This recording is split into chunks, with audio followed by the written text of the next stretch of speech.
A church is supposed to be the one place where people feel safe, where enemies call a truce, and where no blood is meant to be spilled. But in Power Book 4, Season 3, Tommy Egan and Miguel shatter that rule. The shocking moment when they storm into a church, guns blazing, isn't just random violence, it's a carefully built decision that ties into their struggles for power, respect, and survival. To understand why two men who live by the code of the streets would choose to bring war into a holy place, we need to go back and trace the chain of events that led them there. Tommy Egan has always lived with one foot in chaos, and the other in ambition. Ever since the days of Power, he's been painted as the man who doesn't hesitate, who acts when others stall. But his move to Chicago in force sets up a whole new battlefield. Chicago isn't New York. It's divided by different crews, old family ties, and a dangerous mix of loyalty and betrayal. Tommy enters this world as an outsider, but he's hungry to carve out his own empire. Every choice he makes pushes him deeper into the kind of wars where survival is never guaranteed. Now, when Miguel steps into the story, the stakes rise even higher. Miguel is not just another rival, he's a man with his own network, his own vision, and his own need for dominance. Where Tommy is reckless but calculated, Miguel carries himself with the weight of his heritage and the expectations of those who follow him. Their connection isn't simple. At first, it's built on mutual need. Tommy has firepower and ambition. Miguel has reach and connections. Together, they could crush their enemies and sit on top of Chicago's criminal food chain. But alliances in this world are never meant to last forever. Every handshake hides a knife. This is why the idea of a church comes into play. In their world, places of business, back alleys, and warehouses are common battlegrounds. But a church? That's different. It's supposed to be neutral ground, a space where even the most dangerous people drop their grudges. For Tommy and Miguel to break that unwritten rule means something bigger is at stake. They don't just want to take out enemies. They want to send a message so loud that it shakes the city. A message that says, there are no safe places anymore, not even under the eyes of God.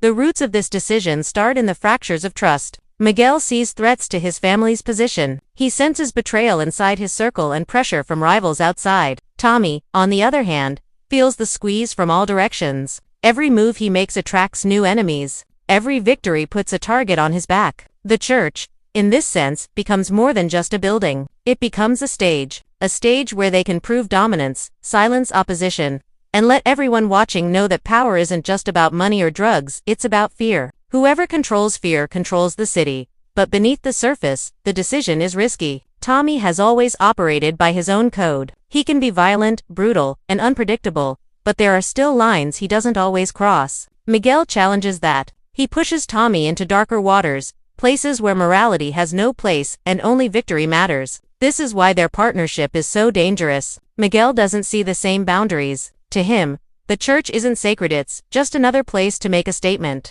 And for Tommy, already consumed by the need to rise, the line between survival and morality begins to blur. By the time they choose the church as their target, both men are already trapped in the game. The city demands proof of strength, and hesitation would mean weakness. For Miguel, shooting up a church is about showing his enemies that nothing can protect them. For Tommy, it's about proving he's not just another player, he's someone willing to do what others wouldn't dare. Together, their reasons combine into a storm that tears down the very walls of sanctuary.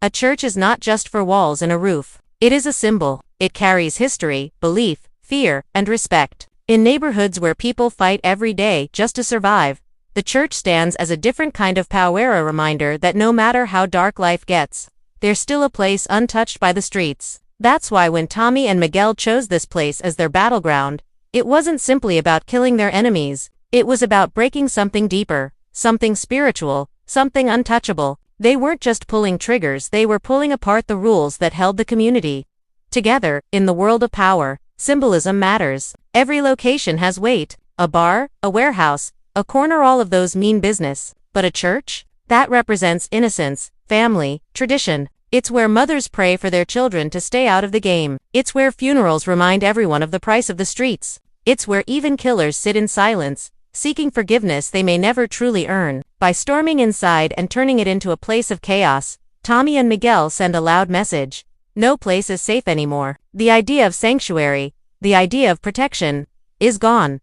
Think about how the audience reacts when they see bullets flying through stained glass windows. The beauty of the place clashes violently with the brutality of the moment. That contrast is deliberate. The writers of Power Book 4, Force know that viewers don't just watch for action, they watch for meaning. The church isn't just a background for the gunfight. It is a symbol of broken boundaries. If violence can enter here, it can enter anywhere. And for Tommy, whose journey has always been about blurring lines between right and wrong, this setting mirrors his own transformation. Miguel's role in this is just as important. To him, the church represents control. In his mind, taking violence into such a sacred space proves his dominance. He knows it will cause shock. He knows it will force people to look at him differently, not as a man who follows rules, but as someone who rewrites them. For Miguel, the church is a stage for intimidation. If his enemies see that he's willing to cross this line, they'll understand that he will stop at nothing. That kind of fear is stronger than any bullet. Tommy, however, feels the weight differently. Deep down, he understands what this act means. Tommy has always balanced his violent nature with a strange sense of loyalty. He values family. He values trust. He may kill without hesitation, but he has lines he doesn't usually cross. By joining Miguel in this moment, he's betraying a part of himself. And that's where the symbolism of the church cuts deeper. It's not only a physical place, it's a reflection of Tommy's own battle between morality and ambition. By desecrating the church, Tommy desecrates a part of his own code. The church also acts as a mirror for the community. The people in Chicago who hear about this act will not only fear Tommy and Miguel, they will lose faith in the idea that the old rules of the streets still matter. In older times, there were boundaries. No women, no children, no holy ground. Those rules kept some order in chaos. But this moment rips all that apart. The city becomes a place where fear bleeds into every corner. And that is exactly the kind of chaos Tommy and Miguel both need, even if it comes at a cost.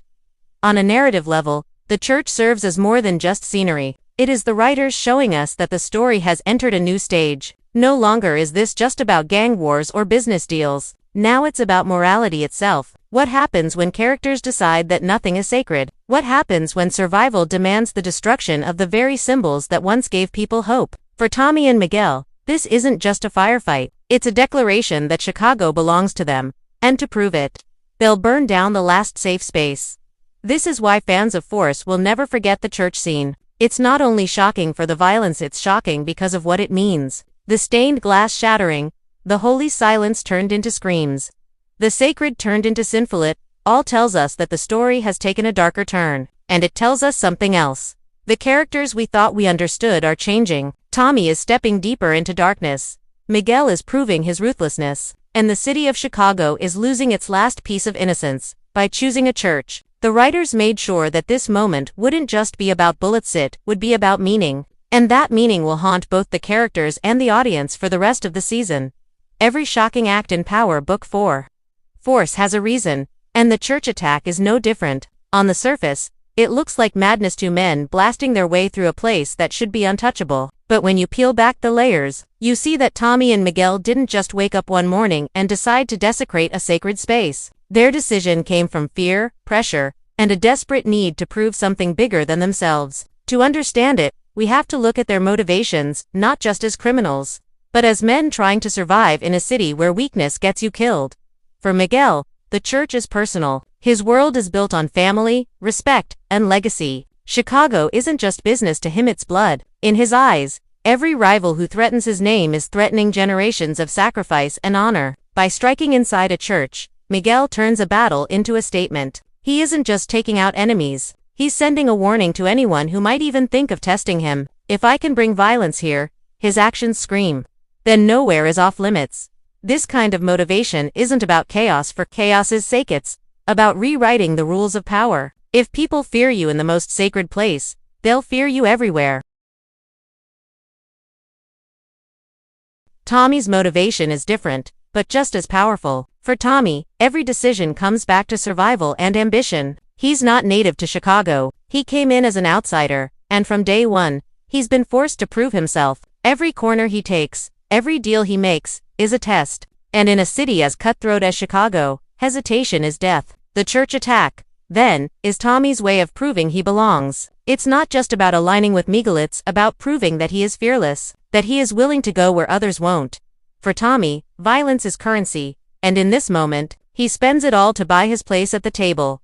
Yet Tommy's motives aren't purely about ambition. He's always been a character torn between loyalty and power. The decision to stand beside Miguel in the church isn't only about dominance, it's also about protecting himself and the few people he still cares about. Tommy has enemies from all sides. Some want to see him fail. Others want to bury him. Aligning with Miguel, even in an act as extreme as this, gives Tommy a shield. It's survival disguised as savagery. He knows that if he doesn't move first, someone else will. In that sense, the church isn't just a battleground, it's a lifeline.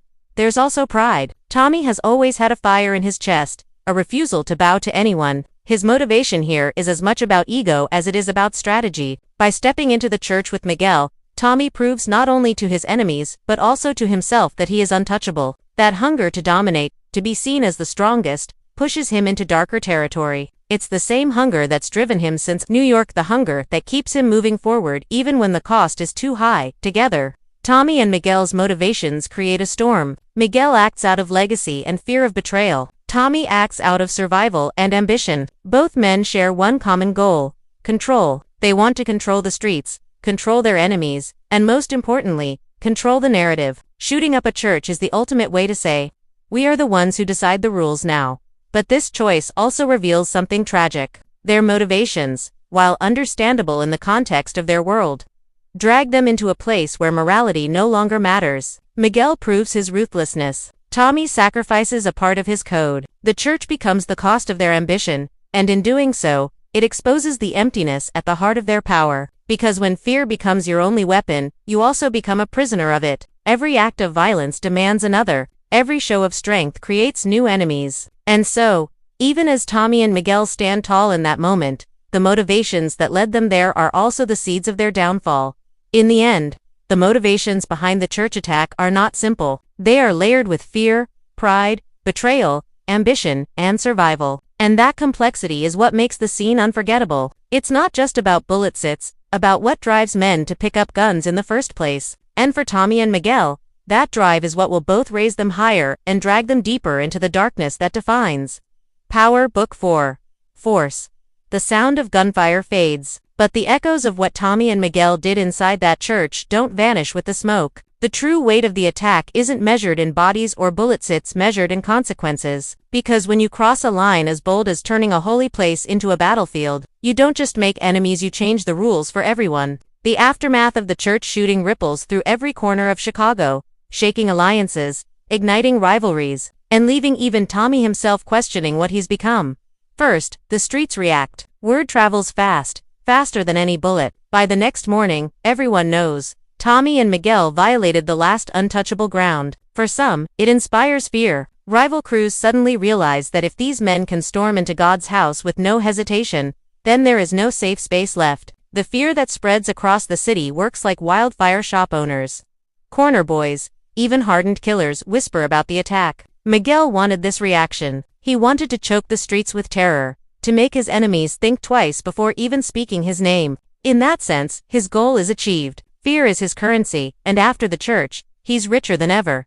But fear doesn't exist without anger. And this kind of act doesn't just create silence, it creates outrage. For rival gangs, this attack is a provocation they cannot ignore. To them, it's not just an assault on enemies, it's an insult to the code. Even the streets, which thrive on violence, still had boundaries. And Tommy and Miguel shattered one of the last ones. Suddenly, enemies who once fought each other now have a reason to unite, because when a line this sacred is crossed, vengeance becomes a shared language. The church attack doesn't just eliminate rivals, it multiplies them.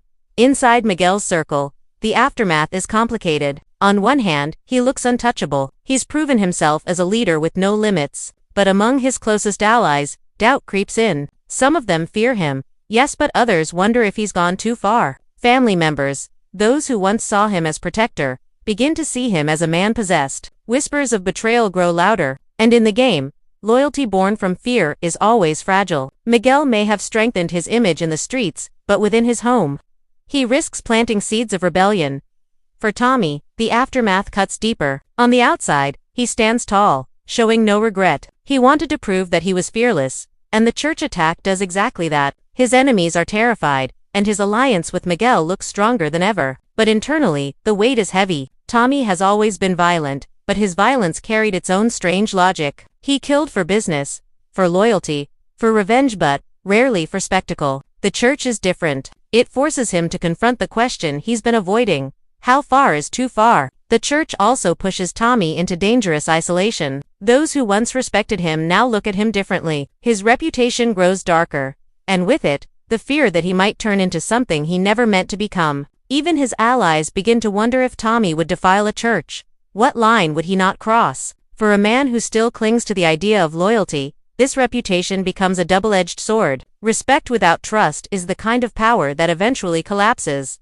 The aftermath also plays out in the community. Churches are not just buildings, they are the heart of neighborhoods. Families who once turned to that church for hope now see it as a reminder of terror. Funerals held there feel different. Prayers spoken there feel broken. The violence inside those walls becomes a stain that cannot be washed away. The community's anger doesn't just rise against Tommy and Miguel, it rises against the entire system of crime that poisoned their streets. And that anger, in the long run, creates more pressure on law enforcement, more surveillance, more enemies circling closer. On a symbolic level, the aftermath of the church shooting signals the beginning of a new chapter in Power Book 4. Force.